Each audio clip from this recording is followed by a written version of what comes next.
Good afternoon, everyone. Today we'll have a orientation on your sociology optional, right? We'll try to understand today first of all, the importance of optional in your UPSC mains examination. We'll try to see why you should choose sociology. We'll go through the syllabus of sociology. I'll tell you the pattern of teaching which we'll be having in the next 3.5 to 4 months, right? And I'll share you the notes which we'll be providing, right? So a basic overhaul or the overview of how we will be proceeding with the sociology optional, right? So first of all, if you're talking about optional, so the first question which arises is, what is the best time to prepare for optional? That is the first question which is there, right? So now if I chalk out the months which are present, say amongst you, mostly people will be giving mains 2026, right? You're preparing for 26. Few of you might be there for mains 2025, right? Who just want to, or you can say not just mains, UPSC 2025, just you want to give prelim examination to have a, to just know how the paper is, right? Or you just want to just check, have the feel of the examination. There'll be two type of people, right? So even if you're giving in UPSC 2025, and if you feel, first of all, if you feel that 2025 is your serious attempt and your optional is not complete, so anyhow, this is not a serious attempt, because if your optional is not done, it's a wastage of time. It is wastage of your time. It is wastage of your effort and hard work. Even if you clear prelim, your mains is all about scoring high marks in your optional, right? So I am taking these two people who are giving into 2026 and 2025, they're just going to get the feel of the examination, right? So now if we see, say we start from your last week of December, January, February, March, and probably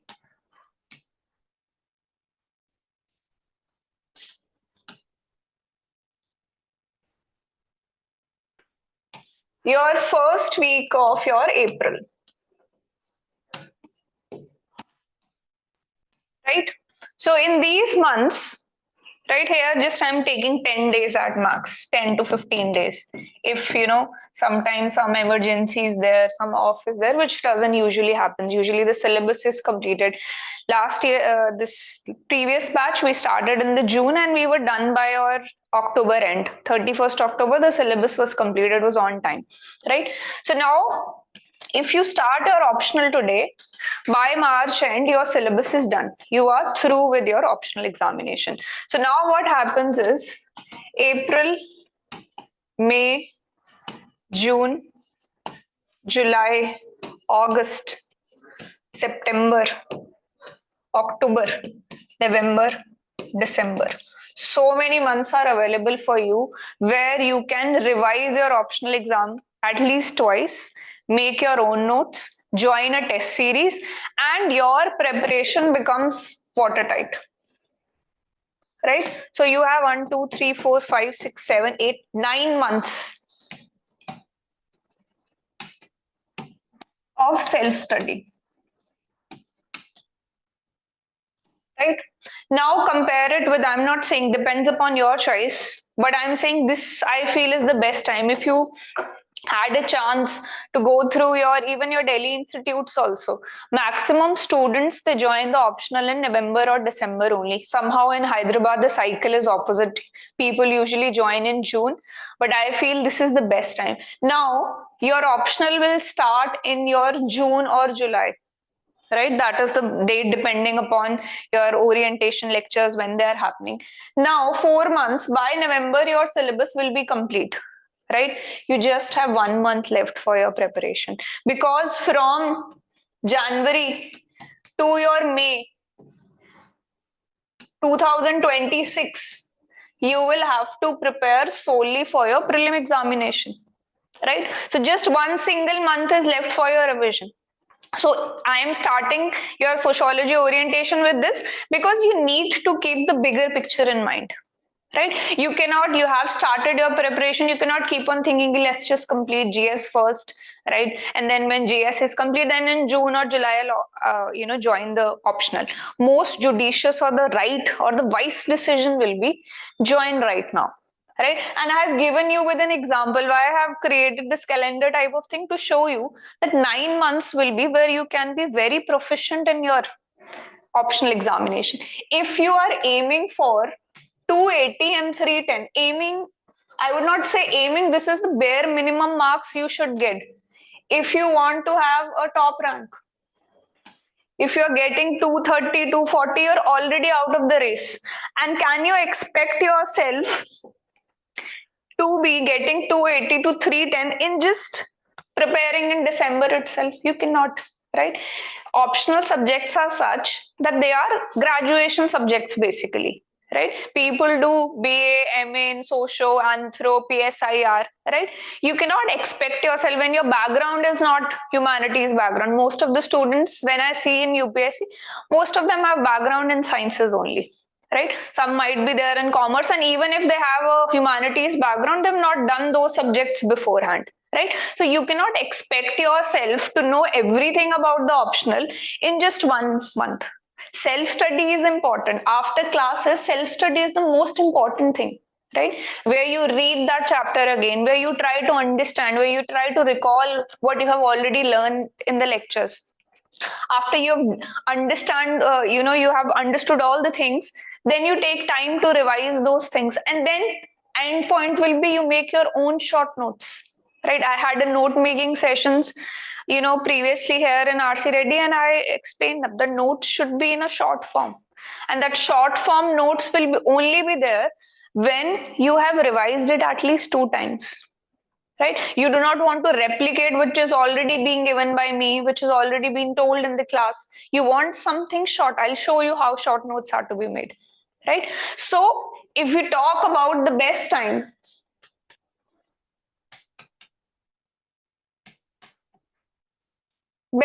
is this, right? Even if you are not very sure to join the class or anything, some students have some financial problems, at least start from your side, right? As a faculty, I would say obviously we are starting a batch, you should join, but there can be numerous other things. You should start your preparation, and it's obviously better if you join some classes, you join the optional program, right? So keep this particular time in your mind. Even if we are preparing for UPSC 2026, with this I think it should be clear the time is very less, right? And optional is something which is carrying 500 marks. Can you leave these 500 marks at the mercy of 1 month?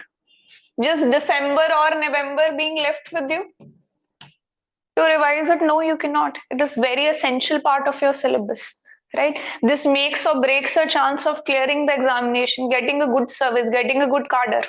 Everything is dependent upon your optional subject.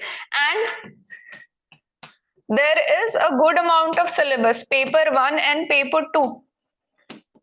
You spend so much time on your GS paper, right? You spend almost all the students, all the aspirants, they spend around 4 to 5 months just for the prelim preparation, just for your GS preparation. Why are you not doing the same thing for the optional, which is the major part of your syllabus, which will decide your rank, which will make sure you clear the mains examination, you sit for the interview, right? So time, if I would say, time is this is the right time, and you will have ample amount of time. I have seen students, usually what happens is they join in July. So I cannot talk about students who don't know what is that best time to join. Some students are late, they decide to prepare late, right? Some students might want to prepare for 2027, right? They join the June batch. But if you are aiming for 2026, keep these things in mind. That best time is today only. You will have a lot of time. I will be available, right? If you can talk with your peers also. We've already joined the completed with me the previous batch, June batch.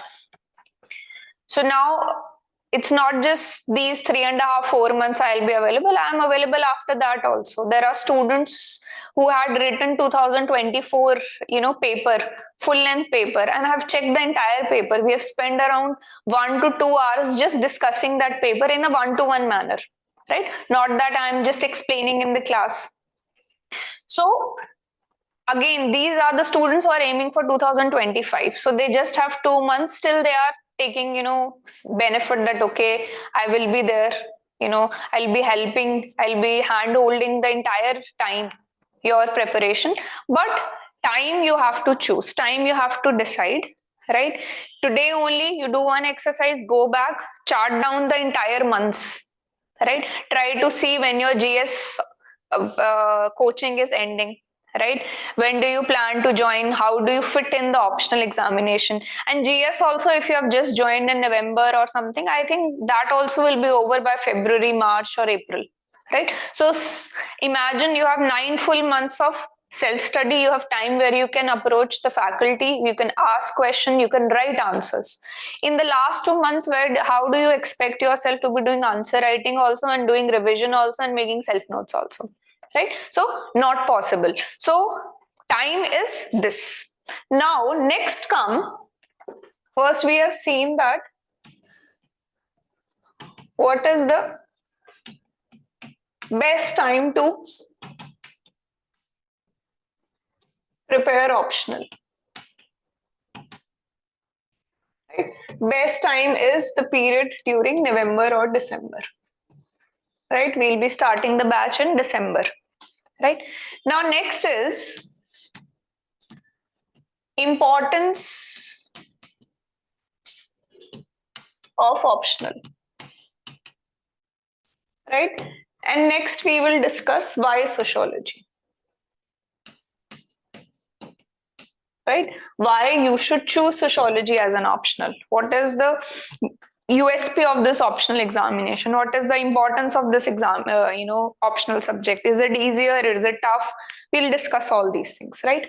Now, in your UPSC mains, there is 3 areas which I like to call as the Holy Trinity. Right? Holy Trinity is your optional, essay, ethics.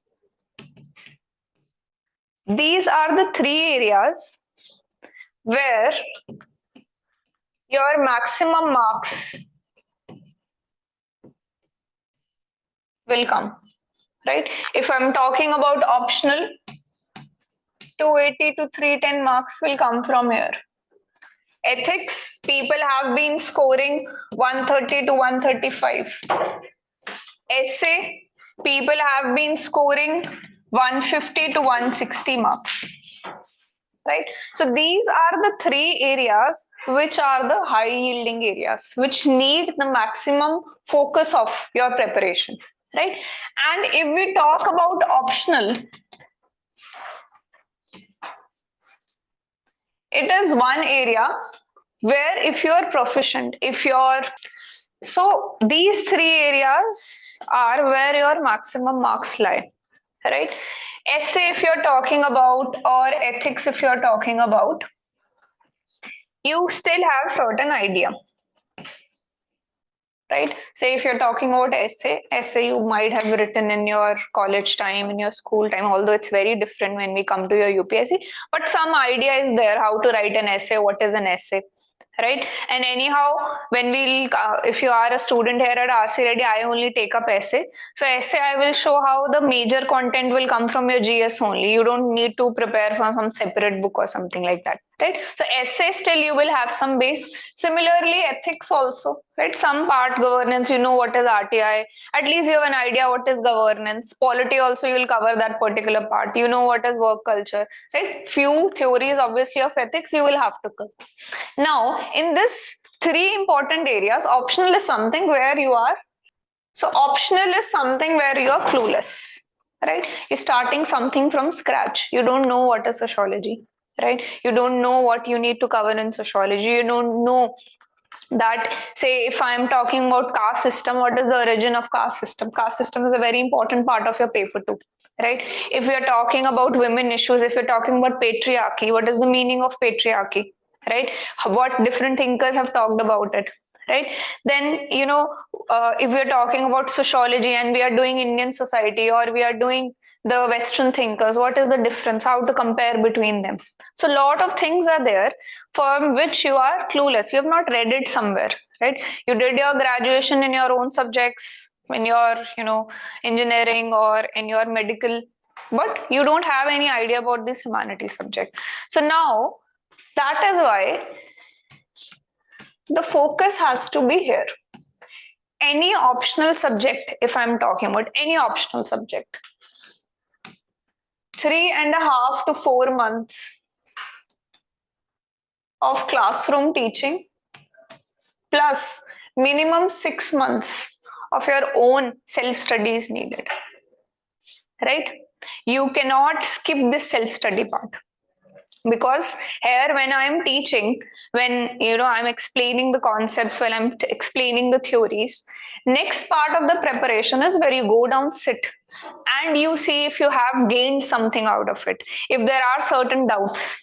Just classroom study in optional is not sufficient. Even it's not sufficient in GS also, but specifically in your optional subject. I always tell to my students that while your optional classes are going on, you have to be on your toes, right? There cannot be a single day when you leave that, okay, I will revise it later on, because next class you will not understand things, because this is new to you, right? You don't know. Say, for example, if you're talking about capitalism, we'll be doing theories by Karl Marx.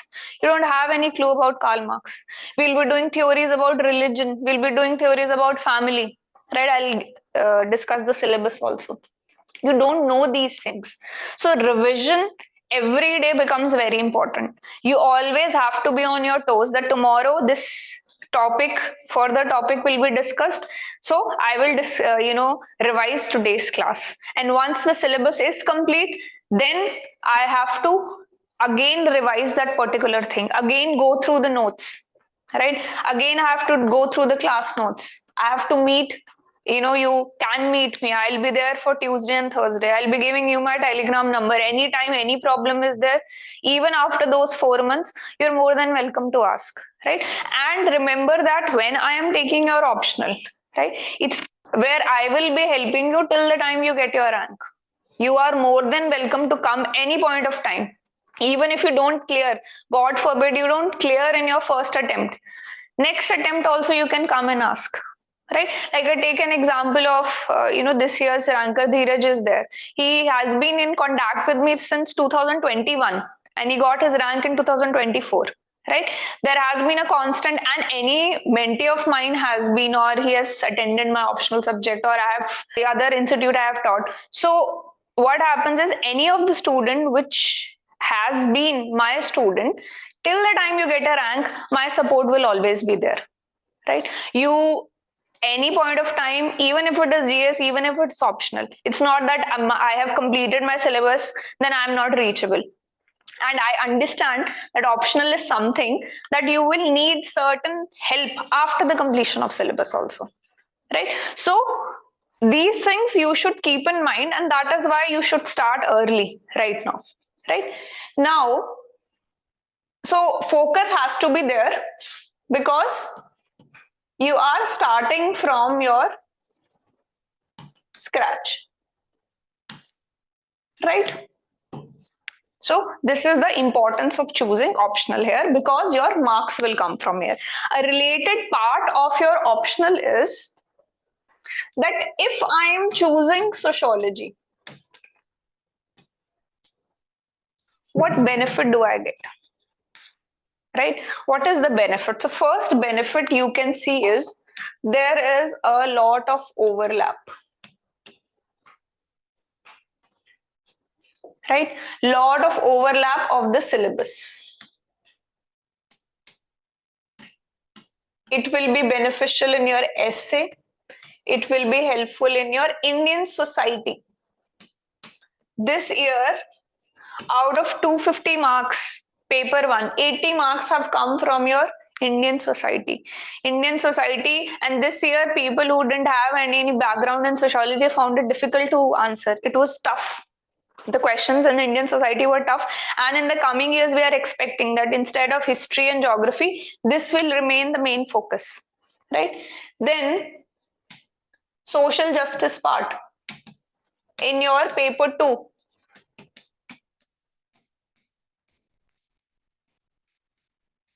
Some help in ethics also in case studies when we are talking about society. If there is a case study about women, there's a case study about scheduled tribes, right? So there is an overlap, right? Say for example, not belittling any optional subject. Say for example, if you're talking about geography, somebody takes geography as a, although at the end of the day it's all about your choice, but say somebody takes geography as an optional. So the overlap is just paper 1, right? You cannot employ your geography anywhere else, right?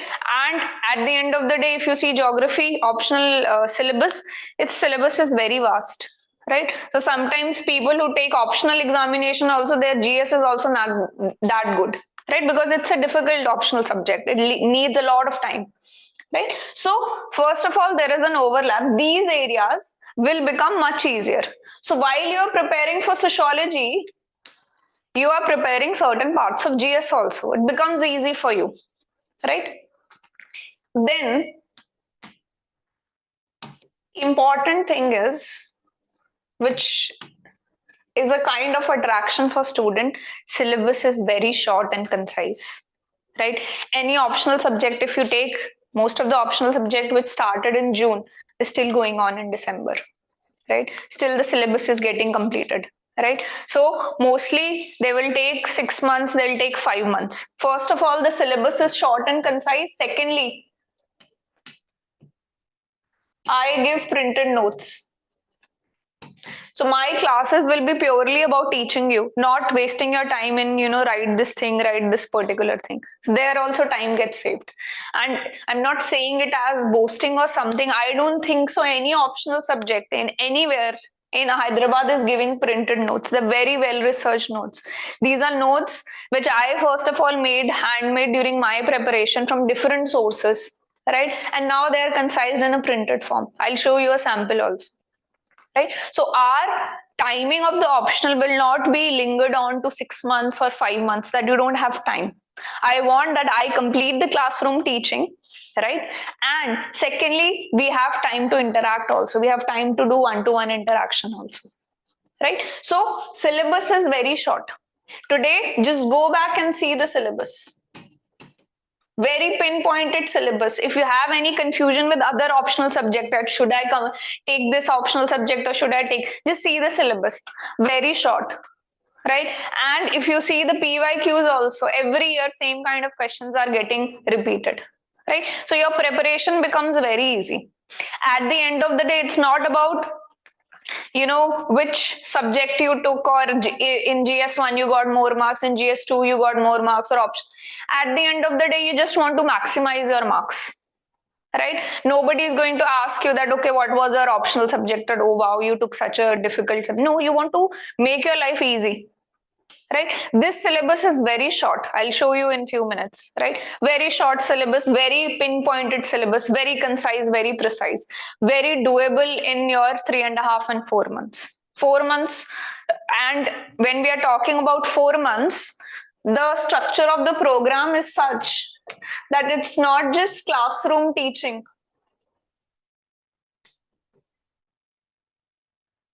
It involves one-to-one interaction also.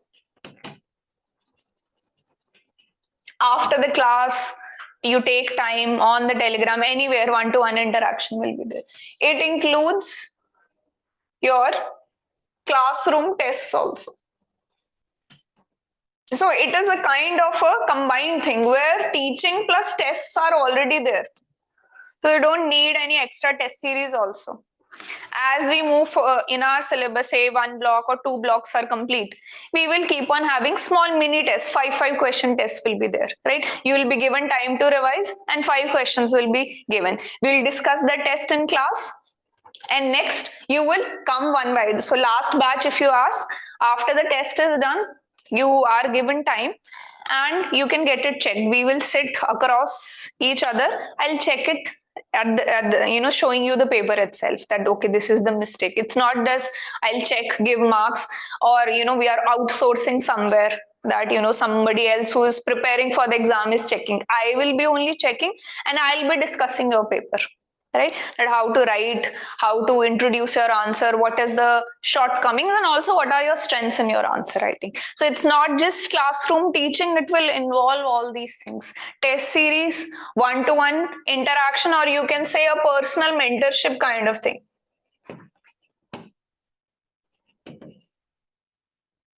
Right? And this personal mentorship is not just limited up to those 4 months when we are doing our optional.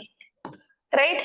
Till the time you get the rank, I will be there. That is why I've said that, you can ask the old students, they're still in contact, right? They still reach out whenever there is a problem. I don't have any problem, right? In fact, I'm happy that somebody is sincerely preparing for you have a question when you're preparing. When you don't have a question means you're not studying, right? So anytime after those 4 months also you have a problem, I'll be there to support you, right? Okay. Now, we were saying that syllabus is short and concise. Then second thing is that the syllabus, if we are seeing, or topics, if we are seeing, it's about society. Right? Sociology, if you see, sociology is the study of society, right? The social institution, the social processes, right? You live in the society, still you have little bit of idea about the society. You know how it functions, right? What are the different institutions in the family, right? But through sociology, what we'll be doing, we'll be going at the deeper surface, not at the topmost surface. Let's take an example. We'll be discussing this in detail. Although if you see your household, any Indian household, if you say, your mothers are usually the first person to wake up in the morning and she's the last person to sleep, right? So when we do a sociological analysis, right, we see that although she is doing it as her responsibility, but she is a victim of patriarchy, where a role has been given to her that this is your responsibility. You are ill, you do not want to work, you're not feeling like working, still you have to do it, right? You are waking up first thing in the morning, right, when everybody is asleep, and making sure, even if you're a working woman, you have to make sure that the food is cooked, that the house is clean, children's uniform is ironed, right? All these things have to be done by you. And these things we see in our day-to-day life. We have seen our mothers also.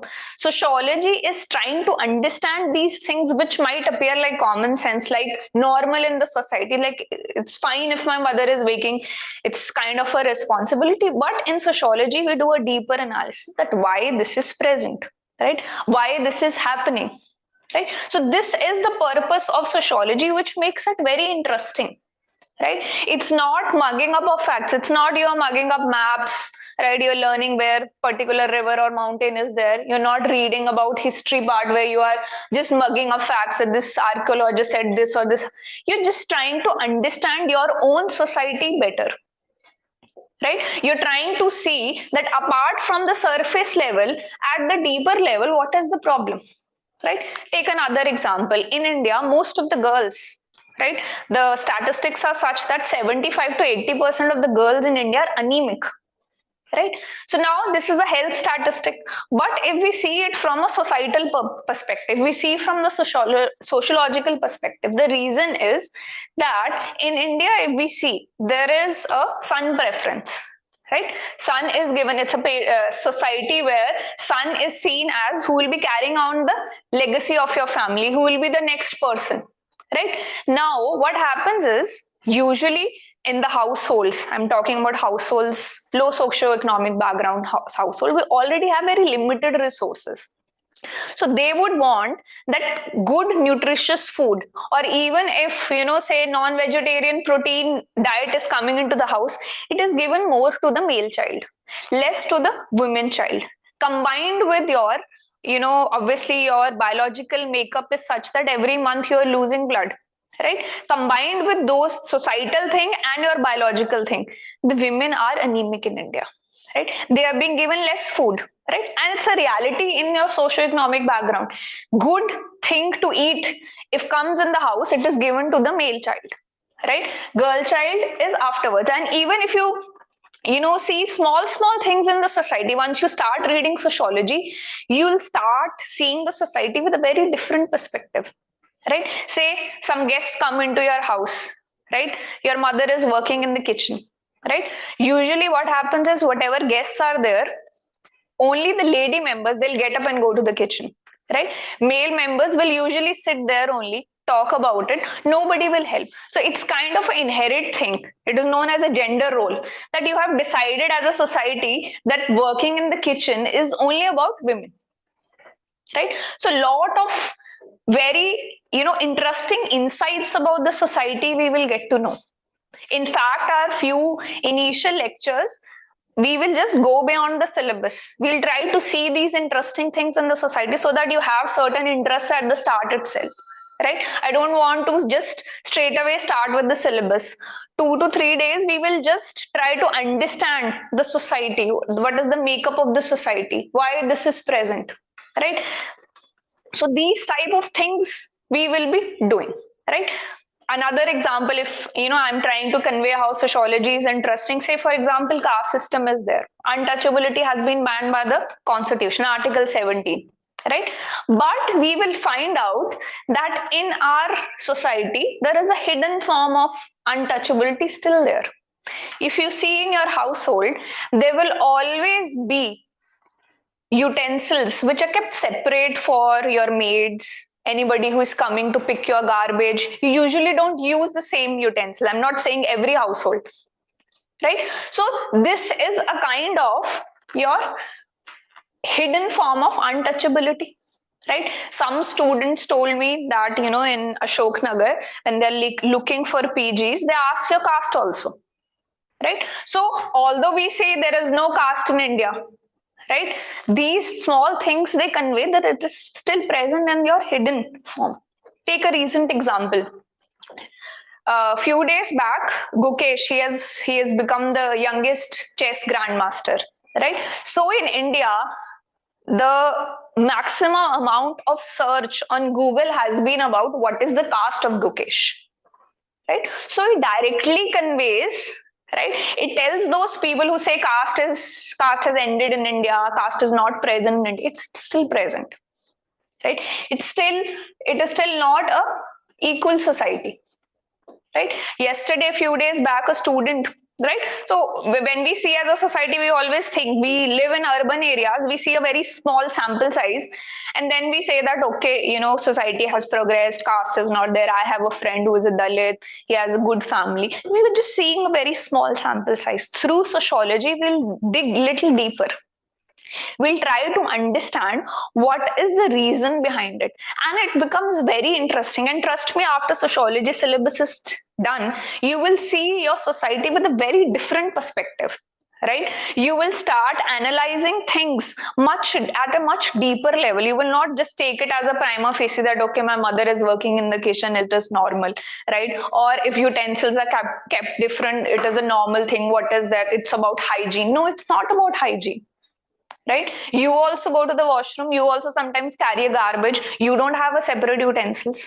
So that's just what do you say, just a kind of excuse to mask that you still believe in caste system, right? Inequality is still there in the society, right? So now again, yesterday a student sent me a picture. Probably there was some PG or somewhere, I don't know, here or in somewhere else. So there was he is a sociology student only. So on the board, two-let board, they had written only Hindu Brahmin families allowed, right? So now it's his right who he wants to rent the home or not, but still that conveys that you still have those stereotypes, prejudices that is still present in the society. And why they are present, the why question, that sociology will solve. That you will understand when we'll start with the Western sociology first, and when we'll move on to the Indian society, we will try to understand what is the basic mechanism behind it, It's not just a practice which is there, right? If we see, today that, if we say that, okay, caste system has ended, right? Why don't you find manual scavengers, Brahmins? No Brahmin will be a manual scavenger, right? Why priests are not from other castes? Why they are always from Brahmins, right? If we talk about inequality with respect to gender, why most of the top positions that are taken up by men in the society? There's a concept also of glass ceiling, right? Glass ceiling concept. We'll do all these things in detail, but I'm just telling you that what things to expect when you learn sociology. You learn these interesting things, right? There's a concept of glass ceiling which says that there is some transparent roof, right? When we're talking about corporate sector or job sector, there is a transparent roof, right?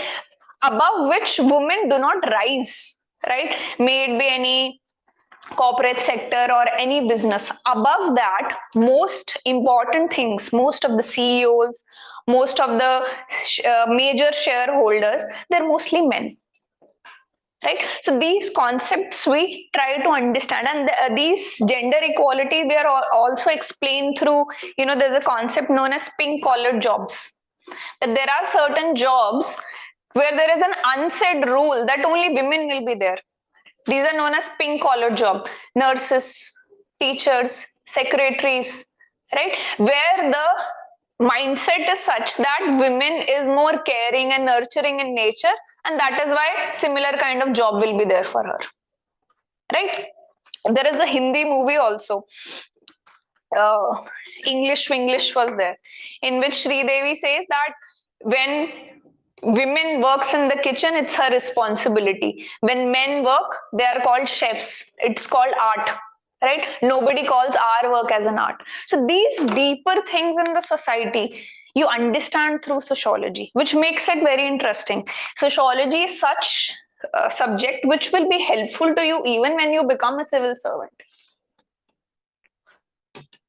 Tomorrow, if you are a district magistrate of a particular area and their news comes up that people are not sending their children to school because the midday meal cook is a Dalit, you know why this is happening, right? You don't become shocked because of that how this is possible, this cannot be, because you know the reason behind it, right? You know how person belonging to Dalit caste is seen as somebody who is impure, right? So all these things we will be covering in your sociology paper, which will make your preparation very interesting.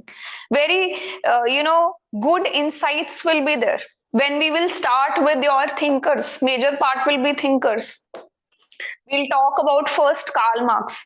Through Karl Marx theories, we'll understand how capitalism is inherently very unequal in nature, right? Today, when we have your Oxfam report every year, which tells that major wealth is being owned by just the top 2%, right? Rest, they are living in, bare minimum necessities or below poverty line. Why this is happening? Karl Marx explained this through a very wonderful theory, right?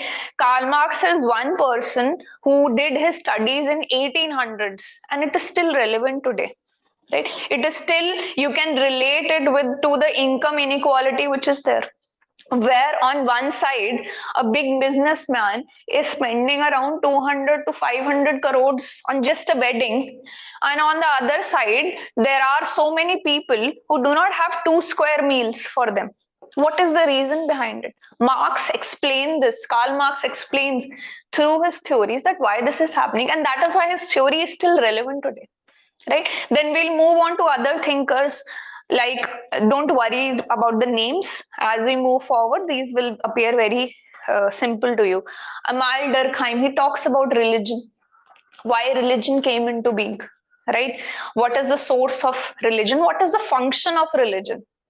Right? Like this, different thinkers will be there, which will be explaining you that why this particular phenomena is there in the society. If family is there, what is the function family providing, right? Has there been any change in the function of family, right?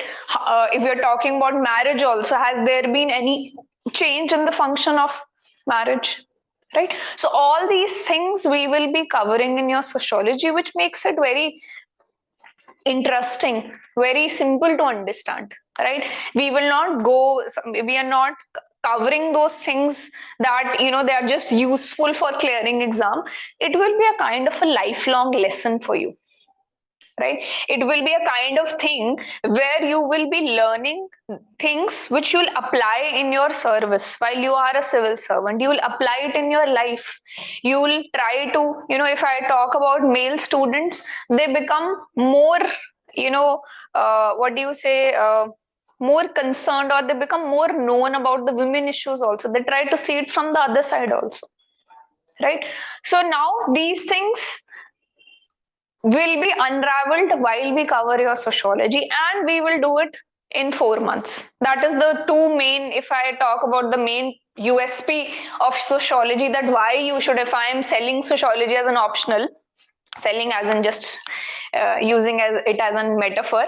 So if I am pitching you that, okay, you take sociology, major reason is this only: your life will change, right? You will understand things from a much deeper level.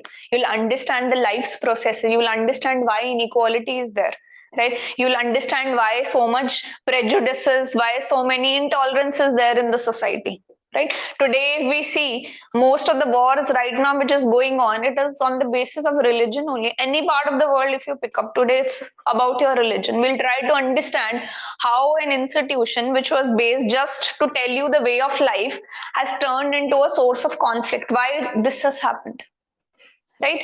Secondly, the syllabus is short. This is the best thing, right? Today you can go back and compare other optional subject syllabus. You will see this is very short, right? So it lessens your time, overlaps with other subjects, saves your time, and it is interesting, right? So when I say about interest, I also say that, always choose your optional, which is interesting in nature, right? Why? Because this is something which has 500 marks where you will have to revise it multiple times, right? Every year, say if you are giving 2 attempts or 3 attempts, I'm just giving you an example. I really hope all of you clear in your first attempt. Say if you're giving your second attempt, third attempt also, there are people who clear in fifth attempt also. Government has, UPSC has given you 6 chances as a general candidate or more also. So it's your right to give paper as many as times. So what happens is, optional is something which remains static with you throughout your preparation, right? Optional is something which will not change, where you will have to revise it again and again. Every year you will have to revise the same things, and you will be able to do that only if you're interested in this, right?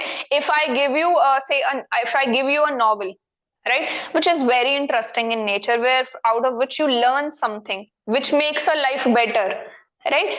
You can read it after a few months later also, that okay, this book told something on the page 50, some very important life lesson was, let me read it again.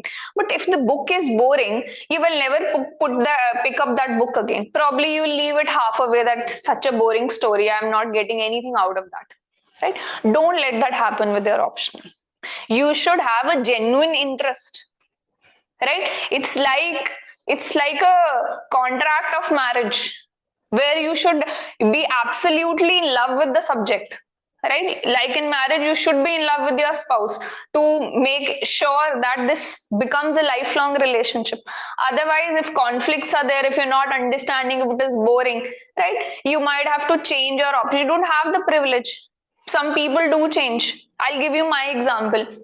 When I started my preparation, I was from medical background.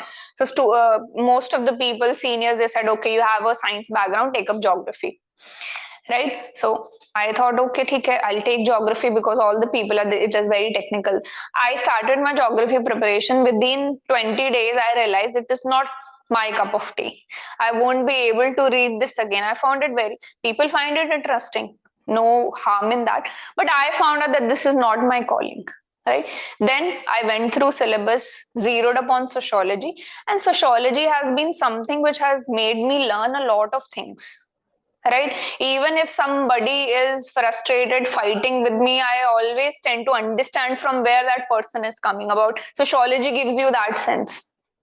Right? So as a subject, it makes you learn a lot of things, and you have to choose it because you are interested, because you have to read it again and again. In first attempt itself also, probably 3 to 4 times you will revise, and during the mains, when you will have 1 week break will be there between your GS and optional, again you will have to revise it. So do something which you are genuinely interested in, not some topper has took. Right, in Hyderabad there is one optional which is very famous because one topper came out and then everybody is taking that optional subject. Right, if you are genuinely interested, please take it. Right, don't take sociology. Genuinely interested, take other optionals. Right, but if you're just thinking to take that optional because more toppers have come because they had interest in it, right, they studied for it. Right, if you go through your sociology performance, it has been the most consistently performing optional. Right, there have never been like that, okay, this year marks have been less in sociology optional. Throughout, if I talk since your 2013 up till now, there have been a lot of toppers out of sociology. Right, it's not that you don't see a small sample size of Hyderabad and decide that, okay, this topper took, so I will never do this mistake. Any topper, even if you are taking PSIR, Anthro, any subject, geography, history, anything, right, choose because you are interested. Go through the syllabus. Choose because you are learning something out of it. Choose because you will improve as a human being also after you are done with the syllabus. Right, don't do this big mistake. That's a blunder, choosing because ABC topper got score in this. You don't know the ABC topper's journey, how hard he worked for it, right, how interested he was. Probably that was his graduation subject. You don't know. Right, so choose purely on the base of interest. Right, and that it adds value to your life. That is very important. Right, don't go after your toppers. Right, everybody, one thing you should remember, you in UPSC, everybody has its own journey. Right, it's your own journey. You have to make it different from others. Right, if something worked for one person, doesn't mean it will work for you also. Right, you have to choose a path which is more easier for you and which is more interesting for you. Right, like I did that blunder. I chose geography because everybody was saying. Right, and I wasted my 20-25 days, and that was very, I've seen people joining optional, doing the entire syllabus, then realizing it is very boring, I want to change. Right, so you are just wasting your time. Your UPSC preparation is a race against time. Right, you don't have much time here. You are in your early 20s, you're preparing for it. You don't want to drag it in your 30s, you're still preparing, you don't have a job. Don't do that particular thing. So choose your optional very wisely, very judiciously. Right, you choose sociology today or any other subject. Right, I would want something which is best for you. Right, so choose on the basis of your interest. Right, and optional journey, any optional subject you will take, at the start it will be little bit difficult. Like I told you, you're doing something from scratch. Right, but it is our responsibility as a faculty here at RC Reddy that we make it easier for you. We will be there after the class. We will not run away. There are instances where students don't catch hold of the teacher. Right, it will not happen here. Right, we will be there after the class, before the class, at any point, because some students, they don't they are a little shy, they don't want to ask in the class, they might feel this is silly. First of all, no doubt is silly. Right, it's like I told you, it's a sign that you are learning something new. Right, so go through that particular whatever lecture you are having. Any doubt is there, I'm there to help you out. Initially the journey will be little bit difficult.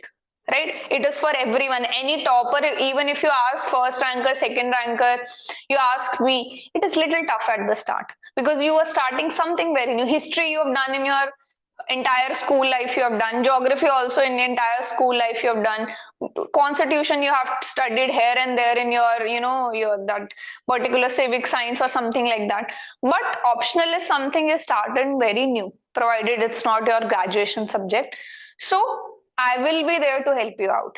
right? I will try to make the journey as easy as possible, but you need to have certain patience that things will come if you read them, if you revise them, if you ask questions, right? So this mindset has to be there first of all when you are in my class, right? It has to be an interactive class. Even if you say something wrong, it's okay, but discuss it, clear your doubts there and then. Even if you feel it is very silly, that okay, it's very silly in nature, I am no one to judge you, right? If I judge you, I have failed as a teacher.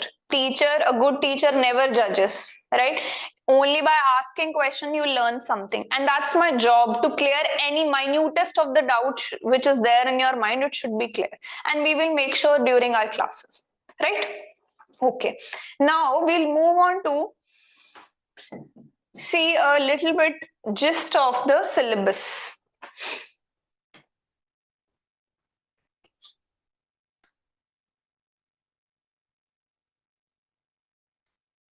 So when we are talking about optional paper, this you all might be knowing that there is always a paper 1 and there is a paper 2.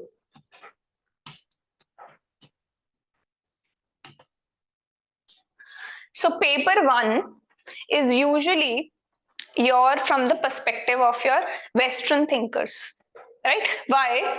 Because all these humanities subject, may it be socio, anthro, PSI, they originated in the West first, right? So the roots of all these humanity subjects, it is there in West. So most of the thinkers who will talk about society will be from the Western society, right? But the paper 1 is which provides a base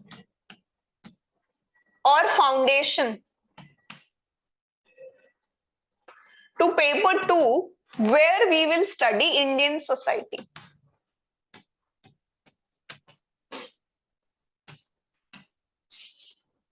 Right?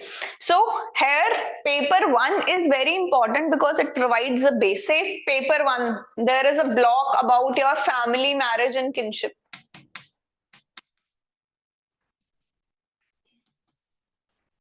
We will be doing different theories about why family as an institution exists. What is the purpose of this institution? Why, as a society, we created the system of family, or why did we create the system of marriage also in first place?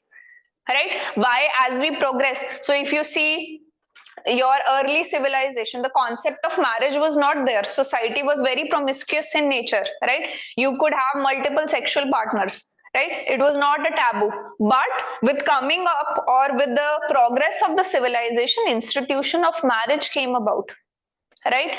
From polygamy, we moved up to your monogamy also, even though it is allowed in some religion. But today also, if you see, now with sociology, we will debunk certain prejudices also. If you see the recent figures, the polygamy, even in your Muslims, it has declined, right? It is around 2.1%, and in Hindus also it is 1.9%. Other religion also have, even though it is not allowed. So society once progresses, it is going through, it invented this institution of marriage, right?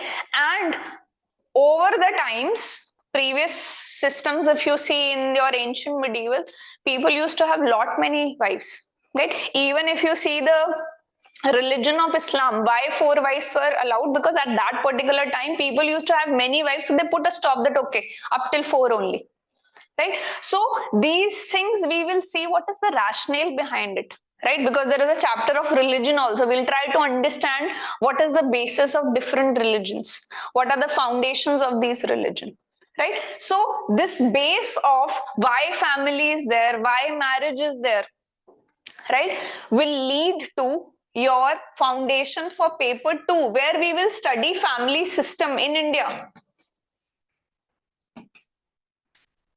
right? We will try to extrapolate it to understand the family system. Or is there any separate type of family in India? Say joint family, something which is very exclusively present in India or the South Asian countries. We do not find the system of joint families abroad or in West.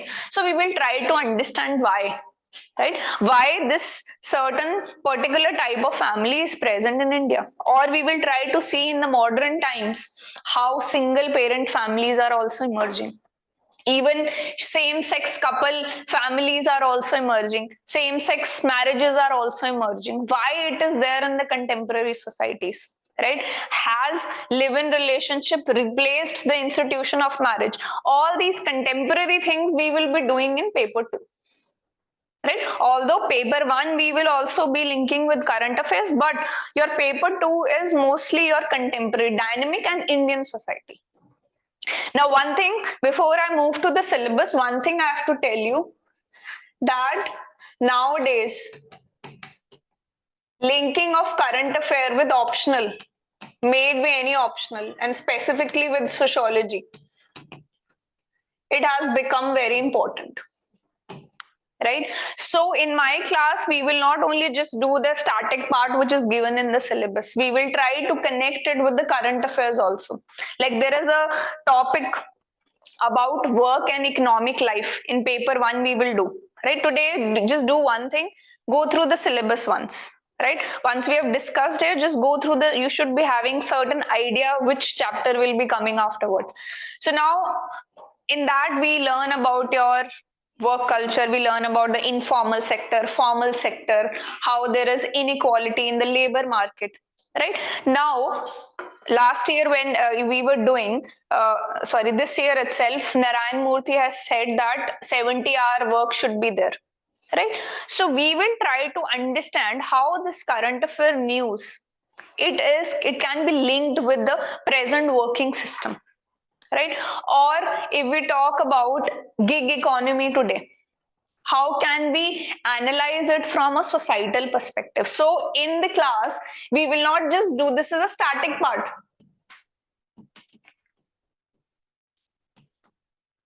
We will do the dynamic part also. Relating each and every theory. If I'll share notes today, that if we are doing Karl Marx and his theories, we will be doing relevance in the present time also. Right? We will be combining the current affairs. You will get a document also.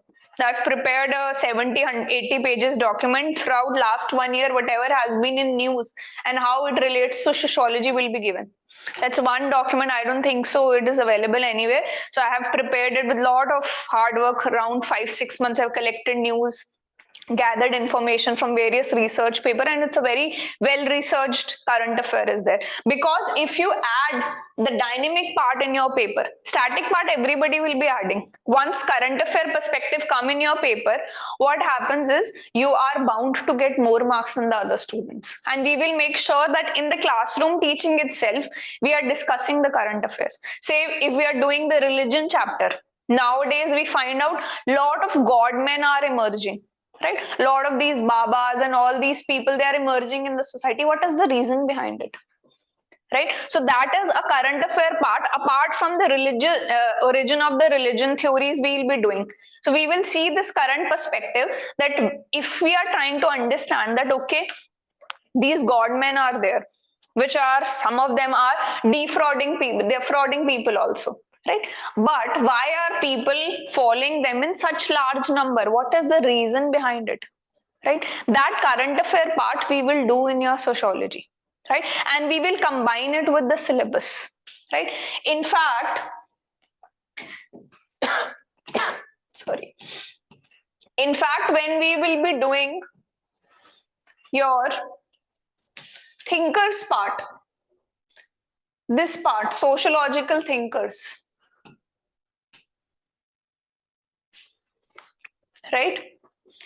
Here, the framework around which we will be discussing is your CCR framework, and we will be doing a lot of frameworks while we are covering our sociology syllabus, so that these are kind of framework or mnemonic you can say, which will make your revision or your recalling ability. So when we are doing thinkers, we will see what is the contribution of this thinker, or you can say what the theory is all about. If Karl Marx is talking about historical materialism, that is his theory, we will read about it. Don't get afraid at the start only that what is this historical, we'll do that. So what is the contribution, what is the context of this theory, what does this theory tell about, that we'll be doing. After that, for every theory we will be doing criticism. because we want a balanced thing. Every theory which any thinker will give about religion, family, capitalism, there will be certain criticism around it, right? And this is important because in UPSC, may it be GS or optional, balanced answers are needed, not one-sided answer. Any GS subject also, if you take, it's not that you are say if a question in polity comes about Panchayati Raj institutions, it's not that you're just praising Panchayati Raj institution. You have to tell the other side of the story also, how there has been certain failure also, there have been certain challenges also.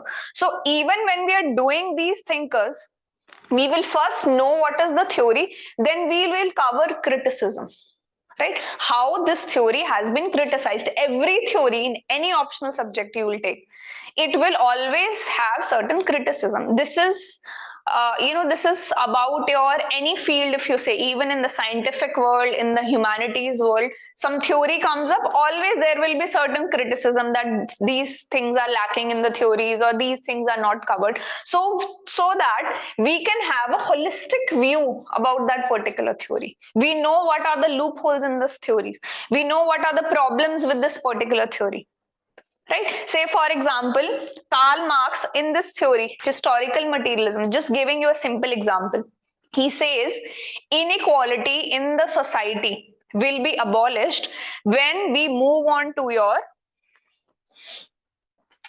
now is it fine? There's a problem with the screen. Is it still blur? I think it got it was a blackout for 1-2 seconds. Is it fine now?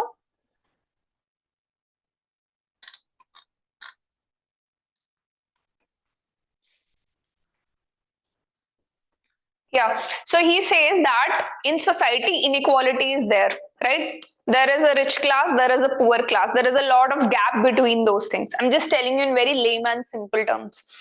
So he says his theory was, he said that once communism comes in, when socialist countries come in, this inequality will go away, right? But that didn't happen, right? We have China, we have Russia, these are socialist country, they still have inequality, they still have poor people, there is still ranking of the people. It's not that inequality overnight went away, right? So this is the criticism of the theory, which is very important, where you point out that okay, there were good points about this theory, but there is certain criticism also involving that. So we will include that particular thing. Now last, which is usually not covered in classroom teaching, relevance.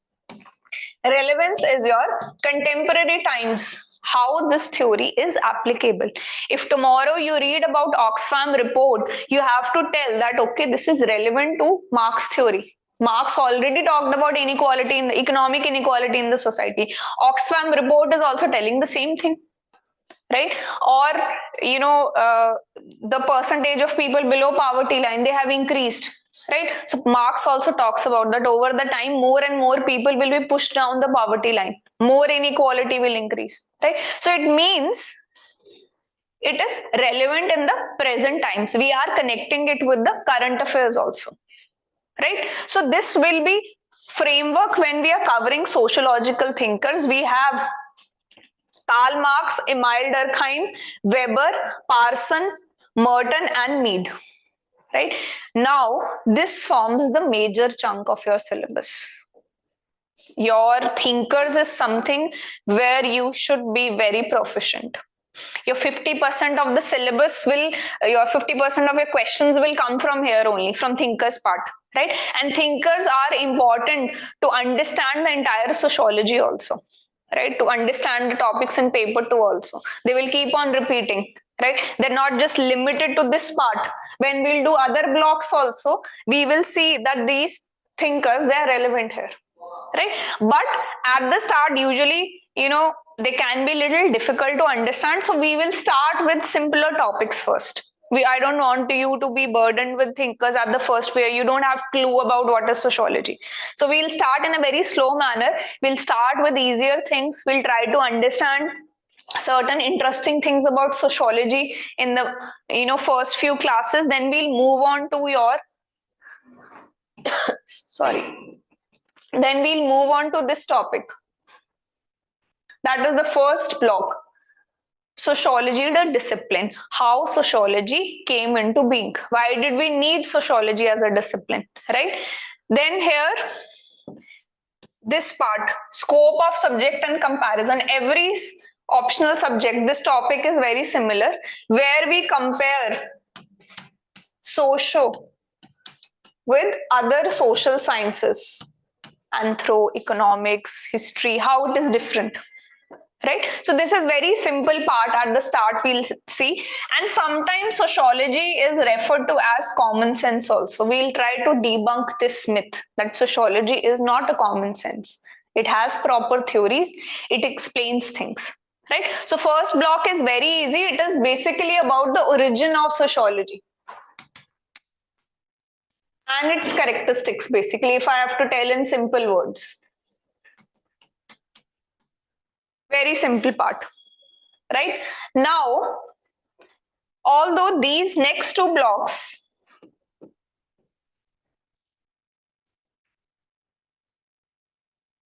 they are given after your first block, but especially this part, I have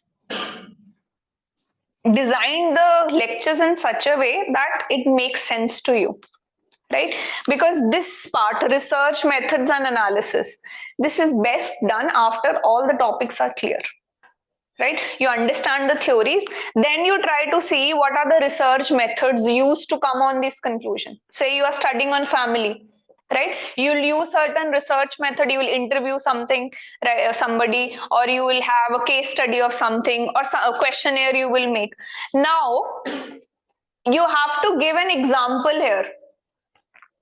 That example in the study of family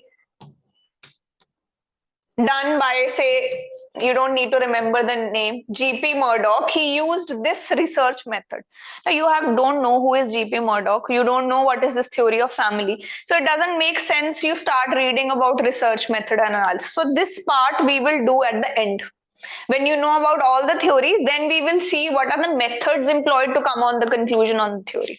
Right? Before that, this sociology as science, some part we will do. Right? So when sociology started, there were already subjects who were talking about society. Philosophy was also already there.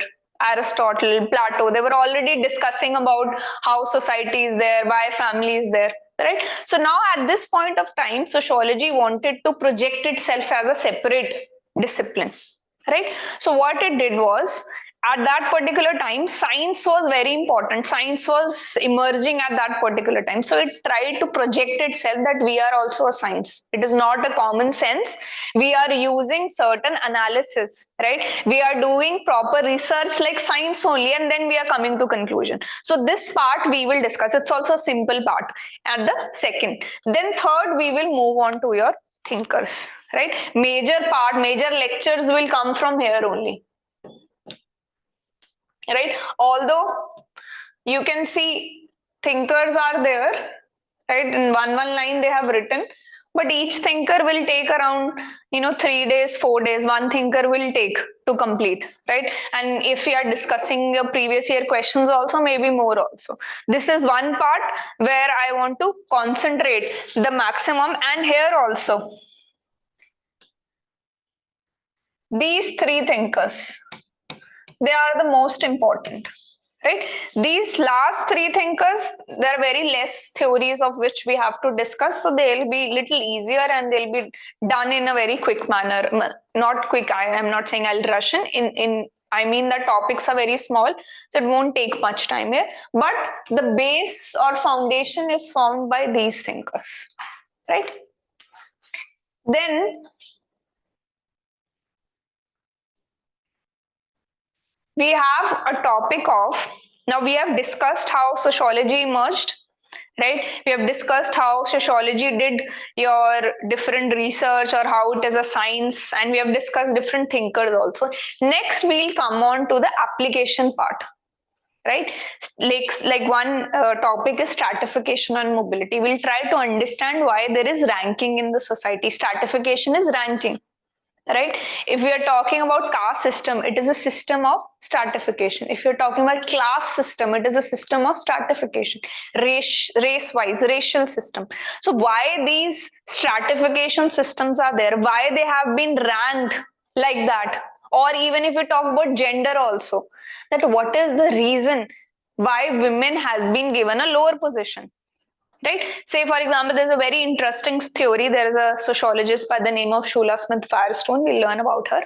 She gives a very interesting theory that God created, if we see it from a religious perspective for one time, God created women and men equal, right? Why did women became subjugated to man, right? Why she had a lower status than your men in the society? So she says that if we see it from the early civilizations also, the biological makeup of women was such that there used to be times where she could not work. Like when she is pregnant for 9 months, she cannot go out and work, right? She needs help of someone, right? Or when she is menstruating for 5-7 days in every month, she needs help of somebody. So what happens is, during this time when she cannot work for herself, when she is dependent upon someone, so usually what happens is power goes on to that other person. He now decides that will you go out, what type of clothes you will wear, how you will talk, how you will sit, because he has a power over you. So that's her story of saying that biological makeup was such that women became dependent upon men, and then men exploited this dependence, and that is how women became subjugated to your men. So this is just one simple theory. So like this, we'll try to understand that why gender stratification is there in the society, why women are not treated equally with respect to men, may it be in the political sector, may it be in economic job sector, may it be in the social sector, why her position is subjugated as compared to your men in the society.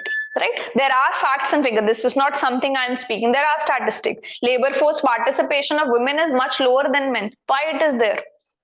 Right?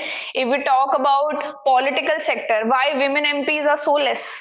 Right? You are equal. You are 1/2 of the population, but still, even if you talk about education numbers, health numbers, why women has this gap, why there is gender inequality, why there is stratification in the society, that we will try to understand here, right? Then next chapter, work and economic life, like I told you, formal sector, informal sector, how it is related to sociology also. Like in your sociology, we'll try to see that even sometimes work, which job you are doing, it is related to caste, it is related to gender, right? It is related to your kin relations. There is a case study in sociology which says that usually in the industrial setup, right, when we're talking about laborers, industrial laborers, you will find out that mostly if one factory is there, people belonging to same caste, same areas will be there, because one comes up to the factory, his work is good, then he refers other people of his caste, of his area, of his religion, right? So it's not that if we're talking about economy, it is a part of economy. Even sociology studies it, right? That why there is a gender pay gap in the labor market. Women doing the same work, why she's getting paid less, right? If you're talking about even simple things as sports, women tournament prize money is lower than the men's tournament prize money. Why? Right? So even in the work sector, there is a differences on the basis of your religion also. There is one case study in sociology which talks about that there is one sociological researcher. He did one thing. He conducted a study where he telephonically, so the old study, telephonically, where some ads were there for a job where he pretended himself to be Asian, right? In some he pretended to be an Indian, Chinese, right? And in some he pretended himself to be a white European. In some he pretended himself to be an African. So it was found out that in the phone calls where he pretended himself as a white Caucasian male, European male, right, his job was accepted, others were rejected, right? So it means that even in the labor market these things are there, right? You might be rejected, right? Today, there is so much inequality, even in the corporate sector. From the women, they make a bond. They make her sign a bond that you will not get pregnant in the next 1 year, 2 year, because we do not want to waste money because of the maternity leave. Right? So these things, it's not just economy, it's society also. Your job is not just getting decided upon based of your qualification or your skill. It is, but at some level, your job, your identity, which religion you are there, which caste you are there, what is your gender, from which community you come about, are you coming from urban areas, are you coming from rural areas? So these things we'll study in sociology. So going at a deeper level, not just at the upper level. We will not just see women as a percentage. We will not see women as a statistic, or we will not see Dalits as a statistic. We will not see religious minorities as a statistic. We'll try to understand why this is happening, right? Then like this, we'll study about religion. We'll study about kinship system, family, marriage, right? What are the different theories, right? What is the contemporary trends? All these things we'll be covering. Then last will be social change. So we started with origin of your sociology. What were the thinkers? Then various dimensions of the society: stratification, religion, family, marriage, kinship. And at the end, we will see how society is changing. Society is not static. At some point of time, and even if we see today also, all the major religion, they consider homosexuality as a sin. But social change has happened, right? Even though today, this year at the start in January, there was a court case where they didn't legalize same-sex marriage, but still, from the judges, there was an instruction that you do formulate certain rules for the homosexual couples also, right? So change has happened, right? Even religion are becoming little bit more, you can say they're modernizing themselves, right? There are so many, if we talk about family system, changes have happened. More, what do we call as symmetrical families are coming up today in our households. Our fathers also help mothers, right? They also try to take care of the children, right? So even if it is, any kind of function is there, so a kind of a two-way relationship has come up with couples, especially the young couples, right? So we will try to see this change in the Indian society, how it has happened and what change has happened. Not just Indian society, general society we'll try to see. We'll try to see how education and science and technology has helped, right? So this will be the last part of your paper 1. Then paper 2, when we'll move forward, if your paper, one thing you have to remember, if paper 1 is done nicely, paper 2 is like a cakewalk, very simple, right? Apart from, I'll tell you today only, apart from this part and these 2 topics, rest is very simple in nature. There is not even deeper, reading you will need. Very simple in nature. It's about your green revolution, right? From societal perspective, about land reforms, about rural agrarian structure, which you have already done somewhere in the GS, you might have done it. So there will be not much problem. So if your paper 1 is done nicely,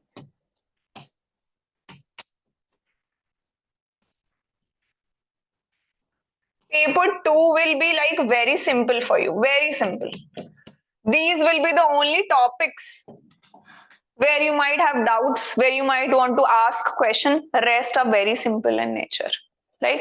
Say for example, even you can take here caste system also. Some theories of caste system we'll be doing. So probably there you will need certain help. Obviously, we'll be covering everything, but I'm saying from a student point of view.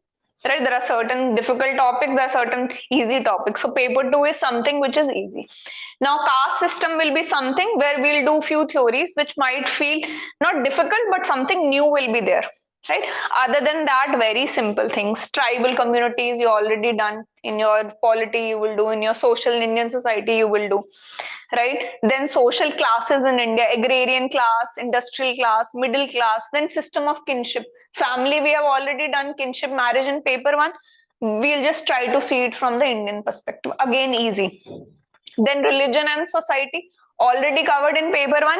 Here we'll just see what are the religious communities in India. We'll try to understand Hinduism, Islam, Christianity, etc. What are the basic things in these religions, how they're different from each other, what are the different types of family system or marriage system, how do they differ in all the religions, right? And then we will talk about problems of religious minorities in India. What are the basic problems they are facing, right? The last block is not last block, second last block is social change in India, right? We'll talk about how constitution has led to social change, basic things which we have already done in paper 1. Then how rural sector has transformed. But mind you, all these things, one thing about paper 2 is, I'll tell you,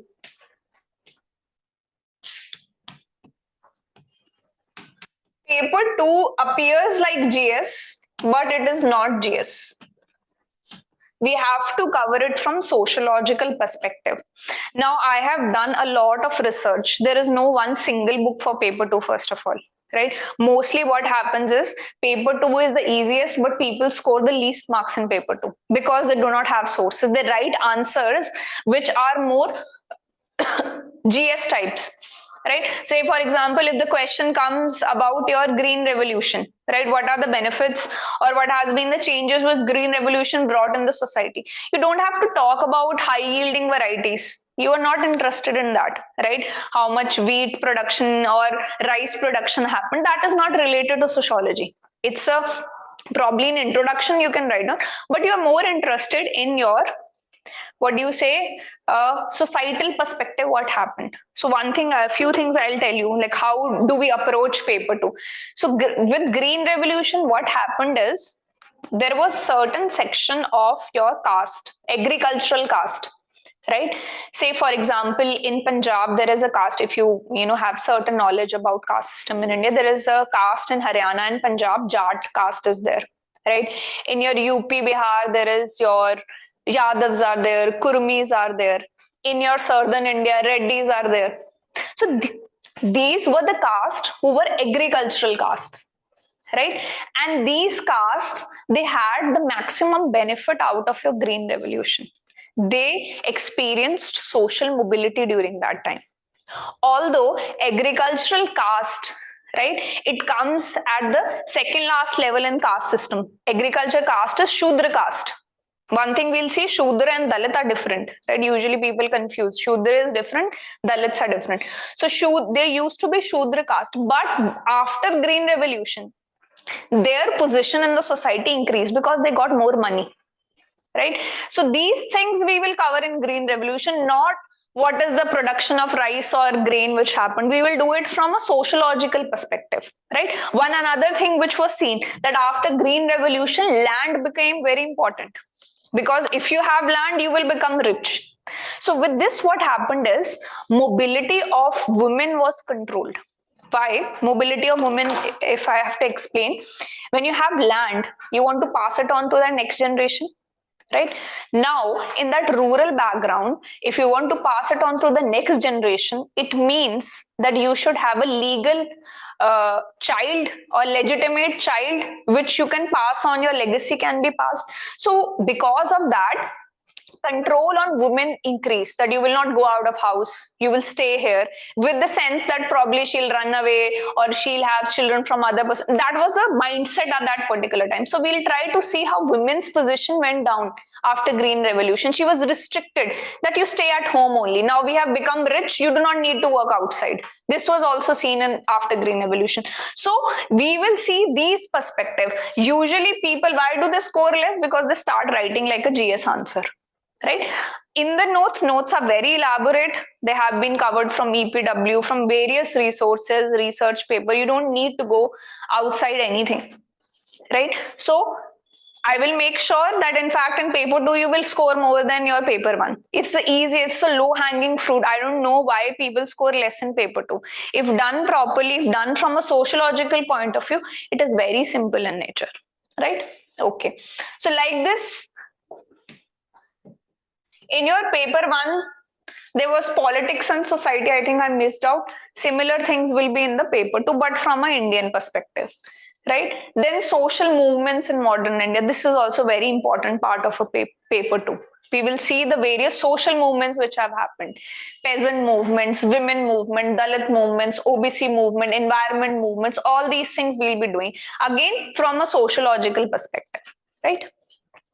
Then last two chapters, they're general, like a current affair kind of things. We'll read about the population, right? Say, for example, even if we talk about population increase or if we talk about family planning also, right? There are a lot of things which are dependent upon the society. So there is a term known as sun meta preference. Why in India population keeps on increasing? Sun meta preference is couple keeps on having children till the time a son is born. So now they will have 5 daughters, right? And 6th will be a son. So obviously population increases there. It's not that people don't know about family planning. It's about their religious perspective, cultural, that having a boy is very necessary, right? So with this, we will see that even family planning gets impacted due to this. Then if we talk about your family planning procedures, the sterilization procedure in men is very easy, right? Say you have a couple had 2 children and after that you want to go for sterilization. The men's procedure is the OPD procedure. It can happen within 1 hour or even less than that and you are free to go home, right? But most of the sterilization procedures are done by women, which are more dangerous. Every year, so many women, they lose their life. First of all, the hospital conditions are so bad. Why? Because men have this perspective that their masculinity will be lost, right? They see it as probably a procedure where they will be, their power will decrease or something like that. So family planning is also not that simple that, okay, you put on an ad, hum do, hamare do, and the population will decrease. No. It depends upon your culture, your household, your socialization. These things we will understand in sociology, right? That if something is existing in the society, even after we have schemes, we have policy, why it is existing? Because there is a deeper thing to it, right? There is a deeper sense that why. Say again, I'll take an example of Swachh Bharat Abhiyan. Swachh Bharat Abhiyan, before that, there were so many schemes which were there in India, right? Still, we were not able to achieve your defecation free, 100% defecation free, or toilets were not being made. Why? Because behavior change was not there, right? People thought that going outside is much more hygienic. And second question was about caste also. So in your villages, rural areas, the washrooms are not that flush type kind of thing. They don't have proper sewage system. So somebody from a Dalit caste has to come and clear it up, right? So they were not comfortable with somebody coming from your lower caste into their house, right, and cleaning that up. So because of that also, toilets were never seen as something feasible for them. So they were happy with open defecation. But when government came up with modern toilet system, behavior change happened, right? Certain incentives were given, community, were involved, that okay, we'll have more toilets. Then it changed because they looked back that what is the root cause, that we are giving money also. And before Swachh Bharat Abhiyan, there were so many programs, total sanitation program, Nirmal Bharat Abhiyan. None of them were successful because they didn't understand the root cause of it. So sociology helps to understand the mindset of people. That my mindset, if I speak of me, my mindset is not just my mindset which I read in the books. It depends upon which family I am born, which religion I am there, right? Obviously education helps, which community which I'm coming about. All these things will decide my mindset. So if there is certain problem in any person or in any society, you need to go at the base root, that what is the issue behind it, right? What is the problem behind it? Right? Are we understanding this? So this is what sociology talks about. You understand the things from a deeper level, that why somebody is doing something. Say, let's take an example. It's very unfortunate during these days that your religious minorities in certain areas in India, they're forced to chant something, right? And person from other feels that, okay, if you chant this particular thing, what will happen? Right? It's just a chant. You don't understand the religion they are following. It prohibits them from having any associate to a god, right? That's one single god and you have to pray, right? So this thing is not understood by the majority section, and that is why certain lynching happens or something, because you're not understanding the basic tenets of that religion. You are thinking that yours is this philosophy of your religion, same will be followed by other people also. So these deeper things we will we will try to understand in our sociology lectures. Now just